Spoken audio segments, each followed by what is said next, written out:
வேலைக்காரங்களாம் எப்போ சொன்னேன், இன்னுமா கிளம்பிட்டுக்க நீ ஃபங்க்ஷனுக்கு? இதோ கிளம்பிட்டேங்க, நகையை போட்டால் முடிஞ்சுது. ஐயோ, பீரில் வச்ச நகையெல்லாம் காணுமே, யார்கிட்ட தான் தெரியலையே. என்னங்க? நகையை காணுமா? எல்லா இடத்துலையும் தேடி பார்த்தியா? எனக்கு நல்ல ஞாபகம் இருக்குங்க, நான் இங்கே தான் வச்சுருந்தேன், வேற எங்கேயும் வைக்கல. எங்க போய் கம்ப்ளைண்ட் வந்து கொடுக்கலாமா? கம்ப்ளைண்ட்லாம் வேணாம், இது அவர்கிட்ட போனால் தான் கரெக்டாக இருக்கும். யாருங்க அவரு? அவர் தான் தெனாலி. அவர்கிட்ட போனோம்னா உண்மையை கண்டுபிடிச்சி தீர்ப்பு நேர்மையாக இருக்கும். 1 hour later. வாங்க வாங்க, என்ன விஷயமா வந்திருக்கீங்க?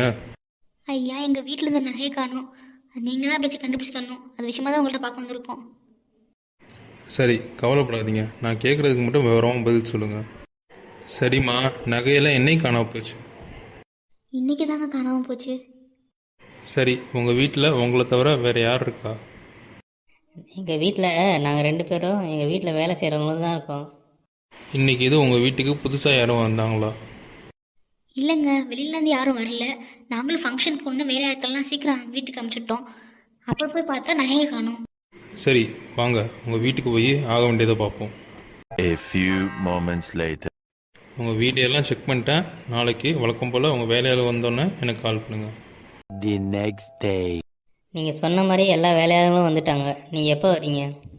சரி, உங்கள் வீட்டுக்கு ஒரு ஆள் அனுப்பி வைக்கிறேன். அவங்க என்ன சொன்னாலும் சரின்னு கேட்டுக்கோங்க.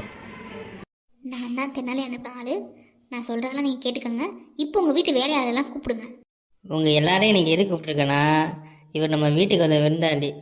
இவர் மனசில் போகாமல் அன்பாக பார்த்துக்கணும். ஐயா, யாருங்கய்யா இவரு? நான் ஒரு நகை வியாபாரி. நான் ஊர் ஊராக போய் அங்கே இருக்க பணக்காரங்கள்ட்டெல்லாம் வந்துட்டு அவங்க நகை விற்கிற மாதிரி இருந்தால் அதை வாங்கிட்டு வெளியில் கொடுக்கறதோட அதிக ரேட்டு கொடுத்து அதெல்லாம் வாங்கிப்பேன். இந்த ஊரில் இவங்க தான் பணக்காரங்கன்னு தெரிஞ்சு இவங்கள பார்க்க வந்திருக்கேன். சரி, நீங்களாம் போய் அவங்கவுங்க வேலையை பாருங்கள். நான் வியாபாரி தான் பேசுகிறேன். என் வாட்ஸ்அப் நம்பர் சொல்கிறேன், நோட் பண்ணிக்கோங்க. தேவைப்பட கால் பண்ணுங்கள். சரிங்கய்யா, எனக்கு தேவைப்பட்டுச்சுன்னா முடிஞ்சால் நான் வரேன். அப்படி இல்லைன்னா எனக்கு தெரிஞ்சவங்க யார்ட்டாச்சும் கொடுத்து அனுப்புகிறேன். 1 hour later. ஐயா, எங்கள் ஐயா நகையை கொடுக்க சொன்னாங்க. எங்கே வந்து கொடுக்கணும்? அப்படியாப்பா, சரி, இந்த நம்பருக்கே அட்ரஸ் அனுப்பிடுறேன், வந்துடு. ஐயா, இந்தாங்க ஐயா நகை. சரி கொடுப்பா. நான் உங்கள் நகையில செக் பண்ணிட்டு பணத்தை கொண்டு வரேன், இங்கேயே வெயிட் பண்ணு. இதெல்லாம் தான் உங்கள் நகையா? பார்த்து சொல்லுங்கள். ஆமாம் ஆமாம், இதாங்க. உங்கள் திருடன் கிடச்சிட்டான். எப்படியோ எங்கள் நகையை கண்டுபிடிச்சிட்டிங்க, ரொம்ப நன்றி ஐயா. தெனாலி சார்ட்டையும் நன்றி சொல்லிடுங்க. அதான் தென்னாலி சார்ட்டே சொல்லிட்டீங்களே.